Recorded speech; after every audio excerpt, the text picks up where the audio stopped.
सर्वात मोठे सुख. सर्वौषधीनां ममृतं प्रधानम, सर्वेषु सौख्येषु असनं प्रधानम, सर्वेंद्रियाणां नयं प्रधानम, सर्वेषु गात्रेषु शिरः प्रधानम. अर्थ: औषधांमध्ये अमृत श्रेष्ठ आहे, सुखांमध्ये अन्न श्रेष्ठ आहे, इंद्रियांमध्ये डोळे प्रमुख आहेत आणि अंगामध्ये डोकं महत्त्वाचं आहे.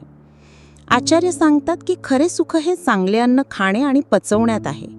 ज्याला भूक लागते, पोट भरते आणि अन्न पचते, त्याच्यासाठी जीवन आनंदी असते. शरीरात डोळे हे ज्ञानाचे दार आहेत आणि डोकं म्हणजे विचारशक्तीचा केंद्रबिंदू आहे.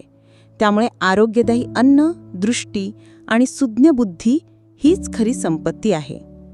हा व्हिडिओ आवडल्यास कृपया लाईक करा, शेअर करा. अशाच माहितीपूर्ण आणि प्रेरणादायी व्हिडिओसाठी आमच्या YouTube चॅनलला सबस्क्राईब करायला विसरू नका.